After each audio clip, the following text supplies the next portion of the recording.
આવનાર દિવસોમાં જ્યારે કેન્દ્ર બજેટ રજૂ થવાનું છે ત્યારે દેશના વેપાર ઉદ્યોગની અપેક્ષા વધી રહી છે અને તમામ ઉદ્યોગકારો બજેટની આતુરતાથી રાહ જોઈ બેઠા છે। ત્યારે આવનાર બજેટ અંગે વેપારીઓનું શું અપેક્ષા છે, જોઈએ અમારા ખાસ અહેવાલમાં।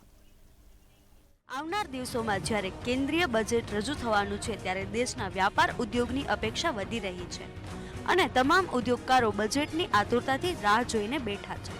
ત્યારે સુરત ખાતે આવેલ ખાંડની મિલના ઉદ્યોગકારોએ સુગર મિલોમાં ઇથેનોલ પ્રોજેક્ટ નાખવા માટે લોનની સહાય આપવામાં આવે તેમજ ઘણા સમયથી યથાવત રહેલ MSP નો પ્રશ્ન ઉકેલવામાં આવે તેવી માંગ કરવામાં આવી રહી છે। તેમજ આવનાર બજેટમાં સરકાર દ્વારા GSTમાં રહેલી વિસંગતતાઓને દૂર કરવામાં આવે તેવી બારડોલીના વેપારીઓ અને ચેમ્બર્સ ઓફ કોમર્સ દ્વારા અપેક્ષાઓ રાખવામાં આવી રહી છે। કેન્દ્ર સરકાર પાસે અમે GST બાબતમાં એવી અપેક્ષા રાખીએ કે હાલમાં જે GSTનો કાયદો છે એમાં 3Bના રિટર્ન અને GSTR 1ના રિટર્ન જે ફાઇલ કરીએ તો સ્વાભાવિક માનવ સહજ ભૂલ થઈ શકે।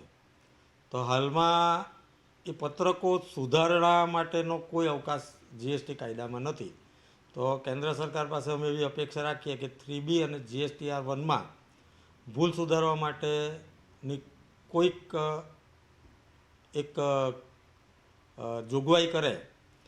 તેમાં અમારા ટેક્સટાઇલ વેપારી મિત્રોનો એવી એક માગણી છે કે જે દર મહિને GSTના રિટર્નો ભરવા પડે છે અને એના પછી ઘણા બધા રિટર્નો ફાઇલ કરીને જે જટિલ પ્રક્રિયા છે એને સરળીકરણ કરી અને ઉત્પાદકોથી લઈને ટ્રેડર્સો સુધીને એક આ સરળ પ્રક્રિયા સરકાર કરે એવી અમારી માગણી છે।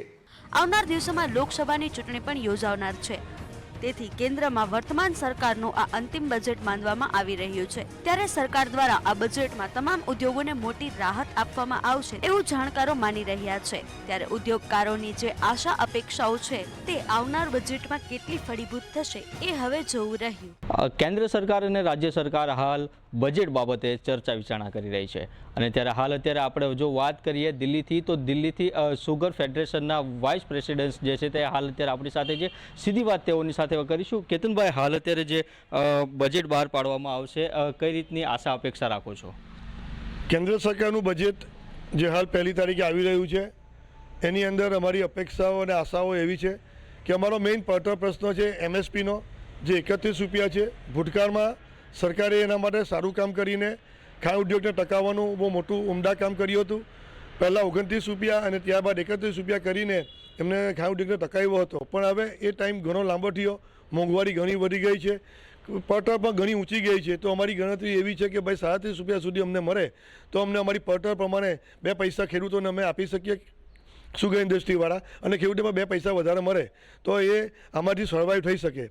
એના માટેની આ એક પડતર માંગણી છે, મહદ અંશે સ્વીકારાય એવી પોઝિશન દેખાઈ રહી છે અને ભૂતકાળમાં જે રીતે સરકારે ખાંડ ઉદ્યોગને મદદ કરી છે એ જ રીતે ભવિષ્યમાં પણ આ 37 રૂપિયા કરીને કંઈક મદદ કરે એવું અમને આ બજેટમાં દેખાઈ રહ્યું છે। અને અમને લાગે છે કે સરકાર અન્ય યોજનાઓ જેવી કે ગેસ આધારિત પ્રોજેક્ટો નાખવા માટે કેન્દ્ર સરકાર જે ગ્રીન એનર્જી માટે જે એક બહુ મોટો અભિયાન ચલાવી રહી છે એના માટે એક ગેસ આધારિત પ્રોજેક્ટો નાખવા માટે સરકાર ઇન્ટરેસ્ટ સબમિશન સ્કીમવાળી યોજનાઓ બનાવે।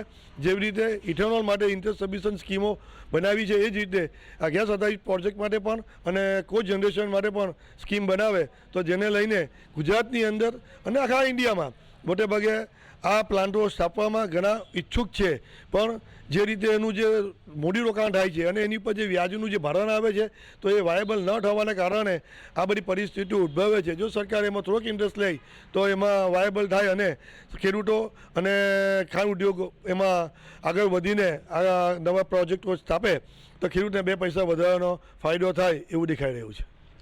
ચોક્કસથી જે પ્રમાણે હાલ અત્યારે કેતનભાઈ કહી રહ્યા છે કે જો સરકાર ક્યાંક ને ક્યાંક બજેટની અંદર સુગરને લઈને જો ક્યાંક ને ક્યાંક નવા પ્રોજેક્ટો ધ્યાનમાં લે તો ખેડૂતોને પણ લાભ થાય છે અને મોંઘવારી સામે પણ ભાર ઝીલી શકાય છે। અક્ષય મકવાણા, મંતવ્ય ન્યૂઝ, સુરત।